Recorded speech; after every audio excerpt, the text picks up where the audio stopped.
పాలో చిక్కటి కల్తీ లేని పాలో.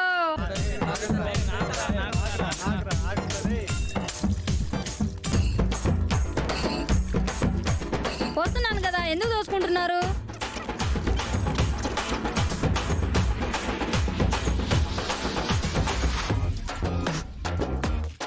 పాప ఏంది నీ డబ్బాలో నుంచి ఎన్ని పాలు తీసినా ఇంకా వస్తానే ఉన్నాయి. మరి నా డబ్బా అంటే ఏమనుకున్నావు? ఎన్ని పాలు తీసినా వస్తానే ఉంటాయి, ఎన్ని పోసినా పోతానే ఉంటాయి.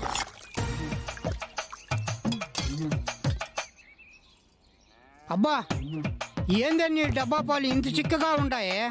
మరి దొడ్లో నుండి ఇప్పుడే పిండుకొని చక్కగా వస్తుండా. నా పాలలో కల్తీ ఉండదు. పాపా ఆ పాలు కావాలి పాపా. ఈ టైంలో పాలెంతే? అబ్బా అబ్బా కడుపు నొప్పని ఆ కాంపౌండర్ దగ్గరికి వెళ్తే అర్జెంట్ గా పాప డబ్బా పాలు తాగితే తగ్గిపోద్దన్నాడు. దొడ్లోకి వెళ్ళి పాలు పిండుకొని వస్తుండా. ఎందుకు పాప నీకంత కత్తమా? నాకు చెబితే నేను పిండి పెట్టనా నీ డబ్బాకి పాల. ఎంత పెద్దగా ఉన్నాయో పేడ కళ్ళు. నా బర్రెలని పెద్ద పెద్ద సైజు ఉన్నప్పుడు ఆ మాత్రం ఉండదా ఏంది? ఏందే వాడి బాగా పాతపడినట్టుంది నీ డబ్బా. మరి ఇప్పటిదా ఏంటి? నా చిన్నప్పటి నుంచి వాడతానే ఉల్లా. అబ్బా అంత కథ ఉందా నీ డబ్బాకి? పాప డబ్బా అంటే నెల్లూరు జిల్లా అంతా అబ్బా అనాలి. ఆ